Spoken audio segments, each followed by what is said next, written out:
بسم اللہ الرحمن الرحیم۔ السلام علیکم۔ 2008 کے زلزلے نے بہت سی کہانیوں کو جنم دیا تھا۔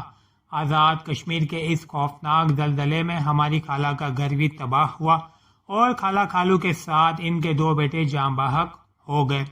البتہ دونوں بچیاں جو صبح سویرے اسکول جانے کو نکلی تھی وہ رستے میں ایسی جگہ سے گزر رہی تھی جہاں ارد گرد بلڈنگ یا گھر موجود نہ تھے، لہٰذا وہ چلتے چلتے میدان میں گر گئیں۔ ان کو معمولی چوٹیں آئی مگر جان سے بچ گئی۔ دونوں بہنوں کو میرے والدین اپنے گھر لے آئے۔ بڑی کا نام صبا اور چھوٹی کا نام شبا تھا۔ ان کے والد نے ایک مکان ہمارے گھر سے چند قدم کے فاصلے پر خریدا ہوا تھا۔ ان کا ارادہ اس گھر میں شفٹ ہونے کا تھا، مگر قدرت کو یہی منظور تھا کہ انہوں نے اپنے آبائی گھر میں زندگی کی آخری سانسیں لی اور وہیں ان کی تربتیں بن گئیں۔ جب شبا اور صبا بڑی ہو گئیں تو انہوں نے اپنے والد کے خریدے ہوئے گھر میں رہنے کی خواہش ظاہر کی۔ اس گھر کی چابی میرے والد کے پاس تھی اور وہی اس کی دیکھ بھال کرتے آ رہے تھے۔ دونوں اپنے والد کے گھر شفٹ ہو گئیں۔ وہ اپنے گھر میں تنہا رہتی تھی، تاہم میرے والدین ان کی ہر طرح قبر گیری کرتے رہتے تھے۔ ان بہنوں کو اللہ تعالیٰ کے بعد میرے والدین کا ہی آسرا تھا۔ وقت گزرتا رہا، صبا نے MA میں داخلہ لے لیا اور چھوٹی کالج جانے لگی۔ اس تمام عرصے میں امی نے ہی ان کے گھر کی دیکھ بھال کی۔ ان کا کھانا ہماری ملازمہ گلابوں پکاتی تھی، باقی کام وہ خود کر لیا کرتی۔ تعلیم مکمل کرنے کے بعد دونوں کی قسمت اچھی تھی کہ بڑی بہن کالج میں لیکچرار ہو گئی اور چھوٹی کو ایک لیب میں جاب مل گئی۔ صبا سنجیدہ مزاج تھی جبکہ شبا شوق و شنگ اور زندگی کے رنگوں میں دلچسپی لینے والی لڑکی تھی۔ وہ پاس پڑوس کی لڑکیوں میں میل جول کو پسند کرتی تھی، کبھی اپنا وقت کچھ سہیلیوں اور عزیزوں کے ہاں آنے جانے میں صرف کرتی تھی، جبکہ صبا کالج سے آنے کے بعد زیادہ وقت اپنے کمرے میں لکھنے پڑھنے میں گزار دیتی۔ اسے کہانیاں اور افسانے لکھنے کا بھی شوق تھا۔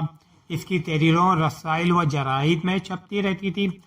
وہ ادبی کتب کا مطالعہ کرتی تھی اور اکثر کھڑکی کے پاس کرسی پر آنکھ موندے گود میں کتاب رکھے بیٹھی نظر آتی۔ اس کے کمرے کی کھڑکی ہمارے پائے باغ میں نکلتی تھی جو ہمارے گھر کی بالکنی سے صاف نظر آتی تھی۔ اس دن بھی کمرے میں قدرے اندھیرا تھا جب میں صبا باجی سے اپنے کالج کے پروگرام کے لیے مضمون لکھوانے گئی۔ وہ کھڑکی کے پاس کرسی ڈالے بیٹھی تھی۔ باہر سے آنے والی روشنی ان کے چہرے پر لیمپ کی طرح پڑ رہی تھی۔ صبا کے چہرے پر گہرا سکون تھا مگر وہ اپنی سوچوں میں جانے کب سے گم تھی۔ میں نے ان کو پکارا اور سلام کیا۔ انہوں نے چونک کر دیکھا۔ سلمہ تم کب آئی؟ اس سے قبل کہ میں جواب دیتی شبا کمرے میں آ گئی۔ آتے ہی اس نے کمرے کی لائٹ جلا دی۔ روشنی کی چمک سے صبا کو ناگواری ہوئی اور اس نے آنکھوں پر ہاتھ رکھ لیا۔ باجی آپ تو دن میں بھی شام کیے رکھتی ہیں، دیکھیں تو کون آیا ہے۔ شبا کے پیچھے ایک اجنبی نوجوان کھڑا تھا۔ اس کو دیکھ کر صبا کے چہرے سے ناگواری کے تاثرات ختم ہو گئے۔ اس نے چھوٹی بہن کو ہدایت کی ہوئی تھی کہ وہ ملازمت ضرور کرے مگر کسی مرد سے بے تکلف نہ ہو اور نہ کسی کو گھر لائے۔ یہ خیام ہے باجی، میرے ساتھ کام کرتے ہیں۔ نہ جانے خیام میں کیا بات تھی کہ اسے دیکھ کر صبا کا موڈ آف نہیں ہوا۔ اچھا خیام تم باجی کے ساتھ بیٹھ کر بات چیت کرو، میں چائے لاتی ہوں۔ یہ کہہ کر وہ کچن میں چلی گئی۔ میں نے مہمان کو دیکھ کر باجی سے اجازت چاہی تو وہ بولی تم بیٹھ کر مضمون لکھو اور اپنا کام کرتی رہو، مہمان تم کو کیا کہتے ہیں؟ یوں لگتا تھا جیسے میں مضمون لکھنے میں سست ہوں، لیکن مجھ سے کچھ بھی لکھا نہیں جا رہا تھا کیونکہ کمرے میں آج باجی کے ساتھ ایک غیر کی موجودگی کا احساس میری توجہ کو درہم برہم کیے ہوئے تھا۔ صبا نے میری اس کیفیت کو پا لیا اور کہا سلمہ اب تم گھر جاؤ، مضمون تیار کر کے لے آؤ، میں ٹھیک کر دوں گی۔ گھر آ کر مجھے چین نہیں آیا کیونکہ اس معاملے سے خاصی دلچسپی ہو گئی تھی۔ میں بالکنی میں چلی گئی جہاں سے باجی کا گھر صاف نظر آ رہا تھا۔ ان کے گھر کے سامنے والی سڑک بھی دکھائی دیتی تھی۔ تھوڑی دیر بعد میں نے دیکھا کہ مہمان واپس جا رہا تھا۔ وہ کافی حشاش بشاش نظر آ رہا تھا، جس سے اندازہ ہوا کہ صبا باجی نے اس سے اچھی طرح بات چیت کی تھی۔ اس کے بعد اکثر دن کے وقت خیام ان کے گھر آنے لگا۔ ہم نے اس پر کوئی اعتراض نہیں کیا کیونکہ دونوں بہنیں اچھی شریف لڑکیاں تھیں، یوں کسی سے ملتی نہ تھیں۔ دراصل یہ شبا کی شادی کا مسئلہ تھا۔ والدین تو تھے نہیں، اس لیے اس مسئلے کو صبا باجی نے ہی حل کرنا تھا۔ امی کو انہوں نے اسی قدر بتایا کہ گاؤں سے نوکری کی غرض سے آیا تھا۔ گاؤں میں اس کی ماں تھی، بہن بھائی تھے نہیں، اور باپ بھی اس دنیا میں نہ تھا۔ سبھی زلزلے کی نظر ہو چکے تھے۔ اس کو اسی لیب میں ملازمت مل گئی ہی جہاں شبا کام کرتی تھی۔ اس کو آداب سے لگاؤ تھا۔ وہ صبا کی تحریریں پڑھتا رہتا تھا۔ جب اسے شبا کی زبانی پتہ چلا کہ صبا اس کی بڑی بہن ہے تو اس سے ملنے کا مشتاق ہوگا۔ خیام اور شبا کی ملاقاتیں لیبارٹری میں بھی ہوتی تھی۔ اس کو لگاؤ کہ دونوں ایک دوسرے کو پسند کرنے لگے ہیں، تبھی وہ اس کو بہن سے ملانے گھر لے آئی تھی۔ ایک دن خیام نے شبا سے پوچھا کہ تمہاری باجی اس قدر سنجیدہ اور کم گو کیوں ہے؟ ہاں، لکھنے والے لوگ شاید ایسے ہی ہوتے ہیں۔ دراصل امی ابو خالہ کو وہ بہت زیادہ محسوس کرتی ہیں، کسی سے زیادہ بات نہیں کرتی، نہ کسی سے ملتی جلتی ہیں، بس اپنے کمرے میں کالج سے آ کر بند ہو جاتی ہیں، لکھتی پڑھتی رہتی ہیں۔ باتیں اس لیے نہیں کرتی کہ اپنی ساری باتیں ساری سوچیں تحریروں میں بیان کر دیتی ہیں۔ باجی کا مجھے بڑا سہارا ہے، یہ نہ ہوتی تو پتہ نہیں میرا کیا ہوتا۔ یہ بھی شکر ہے کہ گھر اپنا ہے، اسی لیے میرے کالج کے خرچے سمیت ٹھیک ٹھاک گزارا ہو جاتا ہے۔ شبا اب تمام وقت خیام کے بارے سوچنے لگی تھی، لیکن خیام کی سوچوں کا دھاڑا مر گیا تھا۔ وہ اس کے بارے میں نہیں بلکہ اس کی بڑی بہن سے ملنے کے بعد اسی کے متعلق سوچنے لگا تھا۔ شبا تو اتنی پختہ ذہن نہیں تھی، اس میں بچپنا تھا، جبکہ صبا اس سے زیادہ ذہین اور پختہ سوچوں کی مالک تھی۔ تاہم خیام نے اپنے احساسات شبا سے چھپا رکھے تھے۔ ابھی وہ صبا کی شخصیت سے مزید آگاہی چاہتا تھا۔ اس کے بعد ہی اس نے زندگی کے اہم فیصلے یعنی شادی کے بارے سوچنے کو ترجیح دی تھی۔ انہی دنوں صبا نے طبیعت کی خرابی کے باعث کالج سے چھٹیاں لے لی۔ میں ان سے ٹیوشن پڑھنے گئی تو بولی، سلمہ ان دنوں مجھے یکسوئی چاہیے، میں ڈائری لکھ رہی ہوں، لہذا تم کچھ دن چھٹی کر لو۔ اس وقت بھی وہ میز پر جھکی کچھ لکھنے میں مصروف تھی، تبھی اطلاعی گھنٹی بجی۔ آنے والا خیام تھا۔ میں نے گیٹ پر دیکھا، وہ بولی کہ اس کو اندر آنے کا کہہ دو۔ وہ اندر آ گیا اور خاموشی سے کرسی پر بیٹھ گیا۔ آج میں نے پہلی دفعہ غور سے صبا باجی کو دیکھا تو مجھے ان میں کافی تبدیلی نظر آئی۔ پہلے وہ اپنے آپ سے بے نیاز رہتی تھی، انہیں اپنے سراپا کا ہوش نہیں ہوتا تھا، لیکن آج وہ خاص طور پر مجھے بنی سوری لگ رہی تھی، جیسے کوئی پہلے سے خود کو سنوار کر کسی کا انتظار کرتا ہے۔ گرچہ ان کے سنگار میں بھی سادگی تھی، لیکن اس سادگی میں بھی پرکاری تھی۔ ان کے بال سلیقے سے بنے ہوئے تھے، مگر لمبے سیاہ بالوں کا ڈھیلا ڈالا جوڑا ان کی پشت پر روح بڑھا رہا تھا، اور سونے کی دو روح پہلی چوڑیاں کلائی میں کھنکھنا رہی تھی۔ گلابی ایڑیوں میں نئے نازک چپل تھے۔ کمرے میں وہی ہلکا اندھیرا تھا، مگر کھڑکی کھلی تھی جس سے روشنی ایک خاص زاویے سے آ رہی تھی۔ اس روشنی کے آرغوانی رنگ میں وہ کسی حسین خواب کی طرح جگمگا رہی تھی۔ آج آپ بہت اچھی لگ رہی ہیں صبا۔ خیام کے اس انداز تحقق پر میں حیران تھی اور میری حیرانگی سے باخبر باجی کہہ رہی تھی، خیام تم جلدی آ گئے، جبکہ شبا ابھی تک نہیں لوٹی۔ یہ بات انہوں نے میرے سامنے ایسے انداز کہی جیسے خیام کو کسی بھولی ہوئی بات کی یاد دہانی کرا رہی ہو۔ تبھی خیام نے میری موجودگی کو نظر انداز کر کے کہا، کیوں، کیا میں آپ سے نہیں مل سکتا؟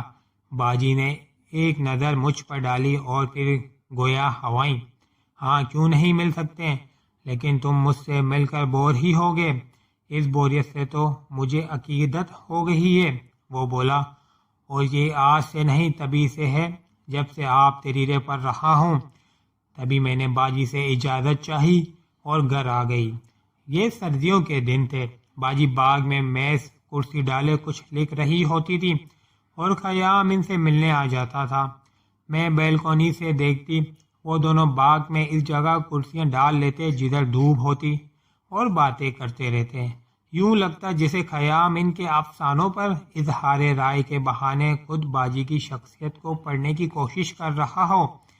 یہ گفتگو تو ایک بہانہ تھا، دراصل وہ دل میں ٹھان چکا تھا کہ اس نے شادی شبا سے نہیں صبا سے کرنی ہے، اور وہ بھی اس کے ارادے کو کسی حد تک سمجھ چکی تھی، کیونکہ وہ اپنی دلی کیفیات کا اظہار ڈھکے چھپے الفاظوں میں کیا کرتا تھا۔ میں اکثر دیکھتی کہ صبا باتیں کرتی اور چپ چاپ سنتا رہتا، اور جب کسی بات کا جواب دیتا تو صبا باجی کو اس کے دل میں چھپی محبت کا اشارہ ملتا اور وہ سر جھکا لیتی، جیسے کسی حقیقت کے روبرو ہونے سے آنکھیں چڑا رہی ہو۔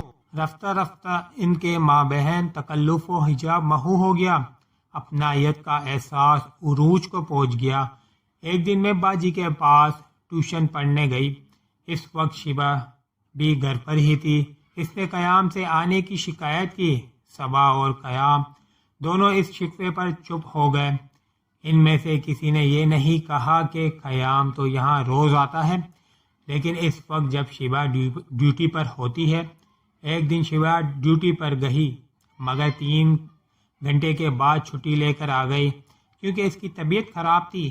گھر آئی تو حیرت زدہ رہ گئی، قیام کو بہن کے کمرے میں اس سے بات چیت کرتے پایا، جبکہ اس نے کہہ رکھا تھا کہ وہ چھٹی لے کر گاؤں جا رہا ہے اور اب وہ اس کے گھر بیٹھا ہوا تھا۔ ادھر باجی نے بھی کالج سے چھٹی لی ہوئی تھی۔ لمحہ بھر کو اسے جھٹکا لگا، لیکن اگلے لمحے وہ سنبھل گئی کیونکہ اس کو اپنی بڑی بہن پر اندھا اعتماد تھا۔ اس روز باجی کا کمرہ بھی سلیقے سے سجا ہوا تھا اور پہلے کی نسبت اجالا لگ رہا تھا۔ بالآخر وہ موڑ آ گیا جب قیام کو شبا کی غلط فہمی دور کرنا تھی۔ یہ ایک مشکل امر تھا۔ وہ جانتا تھا کہ یہ لڑکی اس کے بارے بہت سے خواب دیکھ چکی ہے، جبکہ صبا باجی کو محض گمان تھا کہ شاید اس کی بہن اس شخص سے محبت کرتی ہے۔ یہ اندازہ نہیں تھا کہ وہ شدت سے اسے چاہتی ہے اور زندگی کا ساتھی بنانے کا فیصلہ کر چکی ہے۔ قیام کی محبت اب چنگاریاں برسانے لگی تھی اور وہ اندر ہی اندر بے چین رہنے لگا تھا۔ ڈھکے چھپے الفاظوں میں تو اپنی چاہت کا اظہار کر بھی چکا تھا اور ذہنی طور پر باجی صبا کو شادی کے پیغام کی قبولیت کے لیے تیار کر رہا تھا۔ تاہم واضح الفاظ میں ابھی تک اس نے بات نہیں کی تھی۔ ڈر تھا کہ کہیں اپنی بہن کی وجہ سے وہ انکار نہ کر دے یا ناراض ہو جائے۔ بالآخر اس نے واضح الفاظ میں کہہ دیا، صبا میں تم سے شادی کرنا چاہتا ہوں کیونکہ میں بطور جیون ساتھی تم میں وہ ساری خوبیاں دیکھ رہا ہوں۔ مجھ کو ایسی ہی لڑکی کی تلاش تھی۔ ناراض ہونے کی بجائے وہ سوچ میں پڑ گئی۔ البتہ صاف کہا کہ تم نے شبا کے بارے کیا سوچا ہے جو تم کو غالباً پسند کرنے لگی ہے، کیونکہ وہ ہر وقت تمہارے گن گاتی ہے۔ اگر ایسا ہے تو تم اس کا دل نہ توڑو۔ گھر 2 افراد کی رضامندی اور خوشنودی سے بنتا ہے، ایک فریق کی رضامندی سے نہیں۔ یہ تم ہی نے تو اپنے ایک افسانے میں لکھا تھا، تو کیا جو کچھ تم لکھتی ہو اس میں اور تمہارے اپنے کردار میں تضاد ہے؟ کیا تم ان نظریات کا پرچار نہیں کرتی ہو جن پر خود تم کو یقین نہیں ہے؟ قیام نے ایسی باتیں کی کہ صبا لاجواب ہو گئی اور اس نے صبا کو کاہل کر لیا کہ یہ صحیح ہے۔